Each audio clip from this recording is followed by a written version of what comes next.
Hi everybody, in this next series of videos we're going to be looking at the solver tool. It's a very powerful feature in Excel that allows us to find like an optimum value subject to some constraints and limitations and so forth. Now this kind of thing, before we had the solver, this is something that would take individuals sometimes months to figure out the best of. And what I mean by that, I think can best be demonstrated using this particular example.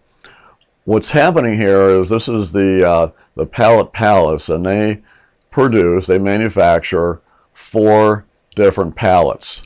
And each one of these pallets uses a certain amount of ingredients as far as what you see off on the side here. Okay, so it might be that pallet A uses 30 linear feet of lumber, whereas pallet B uses 40, and all of this product costs a certain amount. It has a certain cost to it, and we have a certain limit as far as how much we have on hand. All right, so given those two things, what we're trying to do is figure out what would be the best mix of product to be produced that will give us, in this case, the maximum amount of profit. Now anybody can sit down and just start plugging in, some numbers over here as far as, okay, we'll make 50 of these, we'll make 80 of these, 40 of this and that. And you could do that. I mean, I could go over here and I could say something like, okay, I could say something like, oh, we'll make 40 of those, we'll make 50 of those, we'll make 75 of that, we'll make 100 of these, something like that. Well, given that mix, you definitely haven't overused any of your ingredients over here, and but you've got a certain profit. Now, if we were to use more, meaning made more of these, then we could get that profit up. So let's say maybe we said, okay, we'll make 200 of those, 500 of these, 700 of those, and 200 of those, right? And we say, wow, look, that maximum profit of we maximize it at 29,000. But then you look here and you say, well, we're okay here, okay here, okay here, but look at this, on the fasteners, we're a little bit too many. So you might say, well, I guess I'll go back here and make 625 of those maybe. Okay, that brings it in line for the most part. But the problem is that the right mix? I mean, could it be a different combination of numbers, different values in here that would keep this under what we have on hand and maximize the profit or increase the profit even more, what we see there? Well, you wouldn't know unless you went in there and redid the numbers over and over and over again, recording what you did for each one of them, and then finally, maybe after 5 days of doing this, you finally say, okay, I've come up with the best mix. Well, why spend so much time doing that when you've got the solver to do it for you? That's the point. So that's what we're going to do now. Now this worksheet is designed in such a way with different formulas to really make this thing work well. This is something that you might want to copy. Of course, you can download this particular file from the tab over on the side there, and you can see what we've got here. But you can see we've got a number of different formulas in here that will take into consideration how much you've looked to produce in each of the pallets, how much is being used, and then it subtracts it off the on hand and thus tells us what we've got left over, right? Or how much we've used, I should say, and can go from there. But all of this is just very simple little formulas that we've got in there. But other than that, that's probably the hard part, really. The easy part is running the solver, because it's such a great tool. So here's what we're going to do. We're going to go back. First of all, we have to bring in the solver. The solver is not part of the program yet. It's inside of the program as far as in the file area, but we have to bring in that program. It's what we call an add-in. So what we're going to do here is we're going to click on the file. We're going to click on to options. Then we're going to go to add-ins, And then down here where it says Excel add-ins, we'll hit go. We'll click on the solver add-in. We'll hit OK. And there we go. Now that adds it in. And you'll see now in the data tab, we happen to be on it, you saw the solver pop in there. So just like that. All right, so we'll first of all click onto the solver. And it comes up as an open screen here. So we have to kind of fill it in. So the thing's kind of big here, so I'll just kind of move it around as we need to. Initially, our objective, our true objective, is to get the best profit, get the most profit we can, all right? Now, we could say that we want to set the profit at a certain value, but we don't. What do we know? I mean, how do we know what that value would be? And if that's way out of line. So instead, what we're going to say is we're going to take this cell right here, all right, which is F10. I just clicked onto it. And we're going to set it to be the maximum.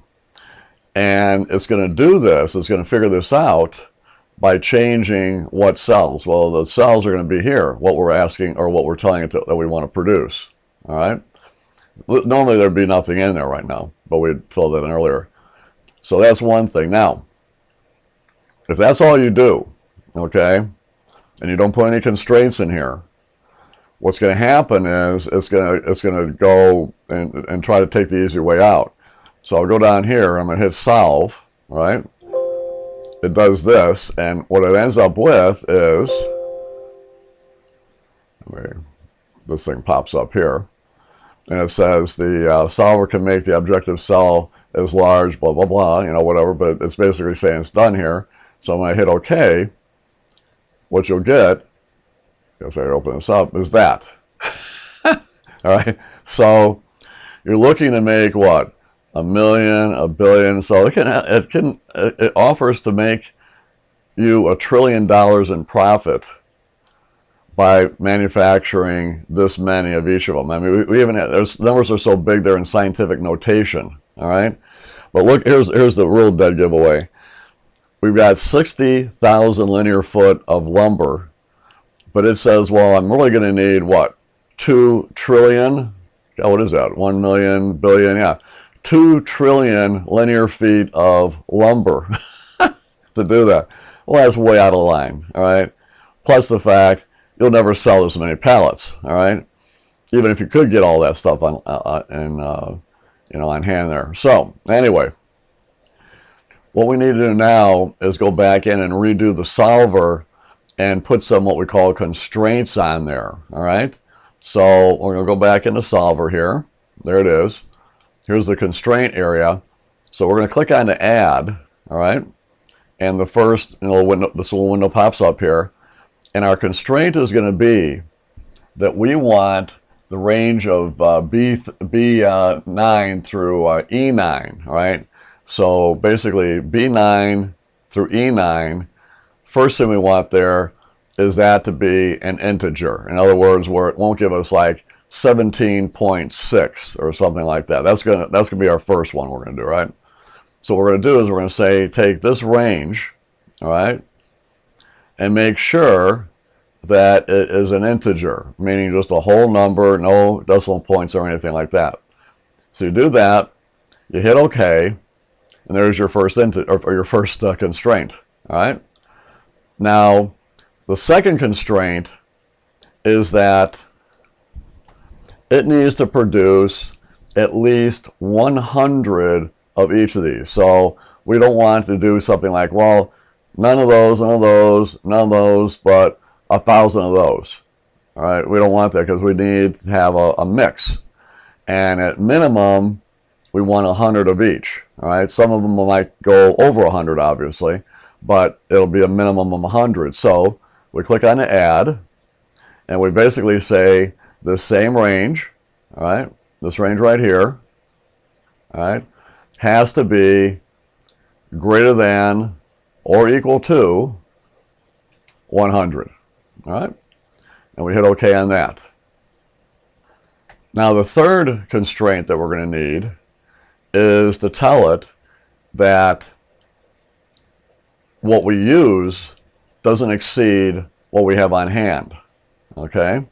So what we're going to do is we're going to say add Get a little window here, and we'll say that this range of numbers here has to be less than or equal to, all right, and then over on this side, for the constraint, this over here, all right?